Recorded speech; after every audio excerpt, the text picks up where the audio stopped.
Senhora presidente, senhoras e senhores senadores, telespectadores da TV Senado, hoje pela manhã tivemos a primeira reunião da Comissão Especial do Impeachment. Oportunidade em que elegemos o presidente da comissão, senador Raimundo Lira, do PMDB da Paraíba, e também do relator, o senador Antônio Augusto Anastasia, do PSDB, de Minas Gerais, bem como definimos o calendário dos trabalhos daquele colegiado. Preliminarmente, quero expressar aqui que com muito orgulho e responsabilidade participo daquela comissão especial, representando, sobretudo, o Estado de Santa Catarina, onde a comissão, esta que irá analisar o pedido de afastamento da Presidente da República. E é justamente para falar sobre o impeachment, senadora Ana Amélia, e os trabalhos desta comissão que ocupa a tribuna nesta tarde, nesta Casa Legislativa. Iniciamos hoje uma discussão e avaliação de um processo histórico. História essa que é escrita diariamente por nós, homens e mulheres, mediante nossas ações e nossas decisões. Não há dúvida que somos diferentes e temos pensamentos e posições diferentes. Porém, a democracia, na sua essência, pressupõe que devemos respeitar as opiniões divergentes. Nos próximos 15 dias, os olhos da nação brasileira estarão voltados para aquela comissão. Entendo que os nossos trabalhos deverão ser pautados pelo equilíbrio, pela serenidade, pela prudência, pelo respeito às normas, às leis e à democracia. Devemos respeitar o direito à ampla defesa e ao contraditório. Está muito claro para todos nós que naquela comissão os debates seguirão um ritmo formal, dentro da competência constitucional desta Casa, prevista no artigo 52, inciso 1º da Carta Magna e do disposto no regimento interno do Senado Federal, buscando sempre analisar a existência ou não de crime de responsabilidade por parte da Presidente da República, atendendo assim também ao dispositivo do artigo 85, incisos 6º e 7º da nossa Constituição, bem como das disposições da Lei 1079 de 1950. No entanto, senhoras e senhores senadores, senhoras e senhores que nos assistem pela TV Senado, é importante que se diga a verdade. O que a maioria dos brasileiros pensam, o que vem sendo dito a respeito na imprensa e pela classe política de um modo geral, é que a Presidente da República encontra-se nesta situação porque levou o país a uma crise econômica sem precedente, bem como perdeu a confiança de todos os agentes econômicos e da população em geral. Um presidente da República não é afastado por um mero aspecto formal, e sim pelo conjunto de fatores. Motivo não nos faltam. Não seria exagero afirmar que o governo não possui mais as mínimas condições de governabilidade. Não tem apoio parlamentar, não tem apoio popular. Muitas vezes não teve aqui nesta casa nem o apoio do seu próprio partido. O atual processo de impeachment apenas reforça o que aconteceu em nosso país nos últimos tempos. Numa sucessão de equívocos que se perpetuaram, o governo gastou muito e gastou mal, muitas vezes sem nenhum compromisso com o orçamento, transformando o orçamento numa mera peça contábil.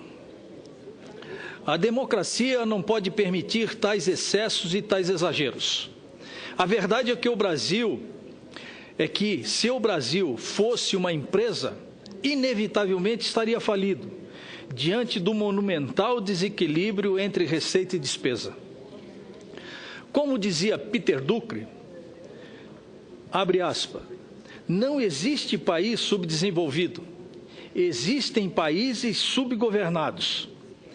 Alguns dias atrás, ocupei a tribuna desta casa para expressar a minha preocupação com o caos econômico que estávamos vivendo e, sobretudo, com as consequências dele.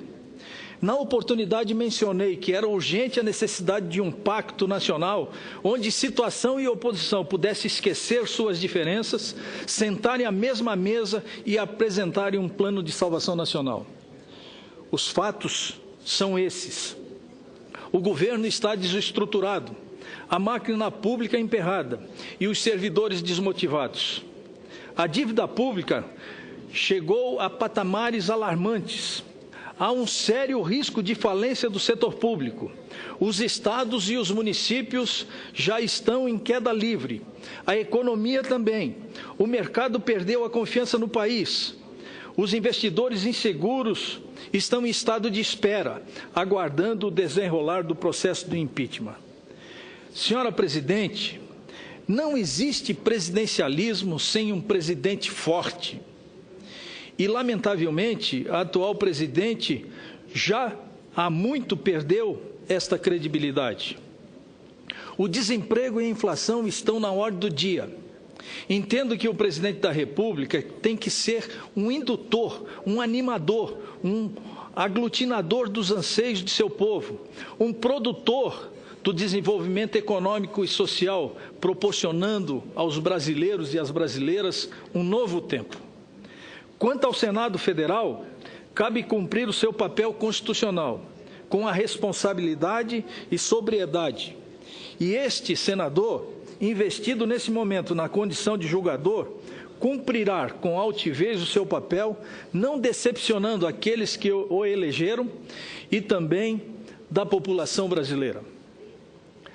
Passo esse capítulo e passado esse capítulo dramático da vida brasileira, espera-se que o governo se reencontre com os brasileiros e brasileiras e reencontre também a estabilidade fiscal e monetária e também o tão sonhado crescimento econômico.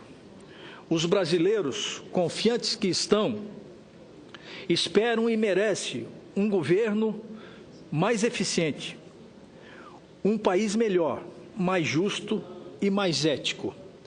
Não há dúvidas de que não seria exagero afirmar que o atual governo não reúne mais as mínimas condições de governabilidade. O governo está quebrado, a máquina emperrada e os servidores desmotivados. O governo perdeu o rumo. E o presidencialismo, como eu falei, não existe, não funciona sem um presidente forte. Porque um presidente da República tem que ser um animador, tem que ser o produtor, tem que ser o indutor de políticas públicas capaz de colocar o país no rumo, capaz de implantar um plano de estrutura, um plano estrutural necessário que privilegie quem produz e quem trabalha, e que é o que não está acontecendo hoje porque o país está parado. O sentimento majoritário do povo de Santa Catarina e do Brasil é pela mudança, lamentavelmente pela mudança, porque esse momento é um momento dramático da vida nacional, que evidentemente merece o nosso respeito, a nossa consideração, mas requer de nós uma atitude firme, real, urgente, para que o país possa sair da crise que se encontra.